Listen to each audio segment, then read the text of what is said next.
sec and CAPE are just around the corner. And if you know anything about exam preparation, it is never too early to start. Well, we would have hoped that you'd have started already, actually. But we're helping you along now by giving students and parents a few tips from education specialist, Dr. Karla Hylton. Good morning to you. Morning. Welcome to Smile Jamaica. Nice They should have started already, don't it? Yes, For definitely exams, they should have started. Because don't exams start already, or they're about to Yes, start? some exams are Have started? currently going on, right? So these tips are for students, but I notice we're not leaving out the parents because, yes, the students stress, but this is a tough time for parents too, Doc. Yes, it is. Parents get anxious. They want their kids to do well.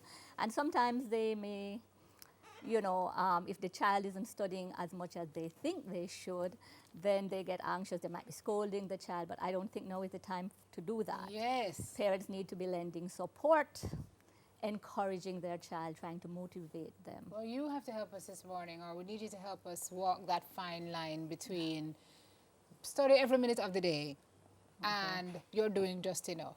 So how do you know when? Because doesn't it vary from child to child? It varies from child to child. But in general, I don't recommend that you study more than 30 to 45 minutes at any one time. And that is because your brain will get tired after such a time. And you want to be absorbing the material. You don't just want to be staring at a book and you're not actually grasping the material. So my recommendation is 30 to 45 minutes, depending on the child. And what kind of break in between? So I sit for 30 or 45 minutes and then I break for? Maybe 10, 15 minutes, depending on the time of the day. I mean, Okay. if it's lunchtime, you're going to break for longer. But, a break, drink a glass of water, walk around. Do nothing. Do nothing, Yeah, right? and then Anything. get back to it. And get back to it. All right. You have some tips here that we're going to go through, and we're going to start by carefully reviewing the syllabus. Yes, so the syllabus is written in such a way that you have general and specific objectives. Many times students will just glance through the general objectives. They forget about the specific objectives. Besides specific objectives, you also have explanations. And many times there are even specific examples in the explanations.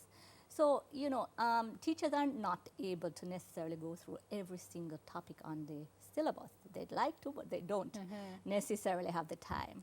So it's incumbent on the student to go through the syllabus with a fine-tooth comb. Okay. And then whichever topic they haven't yet covered at school, they need to do the necessary research and cover the topic. Locks. Because it might just be something that is tested on. CSEC can test on anything on the syllabus. Yeah, that's So how some people never studied the heart properly when they were having biology exam, and then when they went into the exam, it was the first question on the paper. Right, so you can't ignore any topic Yes, at all. Right? Doc, this one resonates with me. And then the study timetable, so important. Yes, because not all students are good at time management, right? So you need to allocate time for each subject depending on the subject as well. So for example, if it's a subject that you don't like, let's say, or you don't feel like you're doing so well in, then sorry, you're going to have to allocate more time to that subject. And you also have to allocate time for relaxation. Okay. It's not all about studying. So the study timetable should have subject, break, relax, Yes, definitely. eat some cookies. Yes, well, Yeah. I don't know about the cookies. I don't know about the cookies, something nutritious. Sorry guys, I piece tried of to fruit. get that in for you. Eat some fruit Yes. and then study. Right, Okay. right. All right. Taking care of your brain. How do we do that? Oh, okay. Now we have to take care of our brains. So we do that by getting adequate sleep, good nutrition, and exercise. Now sleep. A lot of students believe they should sacrifice sleep for studying. That's a big no-no for me. Sleep is so important for your brain to function. It is only when you are asleep that the brain actually gets rid of toxins. You also need sleep to consolidate the memories.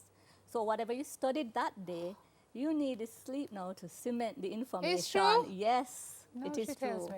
Okay. So I strongly recommend 7 to 9 hours of sleep. Yes. Every single Doc, night, no Doc, exceptions. I hear all the CSEC and CAPE students saying, Dr. Karla, where am I to find that from when I am bleaching the whole night? Stop bleaching. Use the day. Most students are on study break now, right? So utilize the daylight hours and go to bed at night. Yes. So parents and children, Dr. Hylton is saying your kids can actually sleep at night. Yes, Yes, then they they don't have should. to be up burning the midnight oil, but that depends on whether they've studied and utilized the days wisely. Yes, yes, and that's why they need it. They study timetable, and then they need to stick to it. Okay. You're not just going to write it and forget about it. You have to stick to it. Okay. You spoke initially about reviewing the syllabus, and I think this is where it's important to kind of utilize that one with the past papers and the workbooks. Talk to me about that. Okay. Practice makes perfect. Yes. So you need to practice, practice, practice. Many times students believe, oh, I've studied, so I know how to answer the question. But when they're faced with the actual past paper, they say, it's not straightforward questions as they may think. Many questions require critical thinking. So the more they practice, the better they get at it. Workbooks are also an excellent way of practicing, especially, and workbooks are available for maths and English. In fact, I have just written a workbook for CSEC chemistry students. That should be in the store soon. Oh, you just give me hives. So I can't stress enough, though, the importance of doing questions. Yeah, and we have to look especially at what the questions ask for. So if it says explain or describe or right, look you have for to know these command words and what they mean. Gosh. Okay. And I have all that information on my website, actually. Yes. Where is your website there, Dr. They can visit khylton.com. So KHYLTON.com. Right. All right. I think those past papers and the workbooks are so important because they give you such a leg up when you go into the exam. Definitely. Guys, and we know it's tough, but Dr. Hylton is saying it can be done. Just review your syllabus, prepare your study timetable, and put some time in there for relaxation. Take care of your brain through adequate sleep, good nutrition and exercise, and practice through those papers and those workbooks. Thank you very much. Thank you for having me. khylton.com. Check out her tips on the website. Education specialist, Dr. Karla Hylton. We're going to catch up with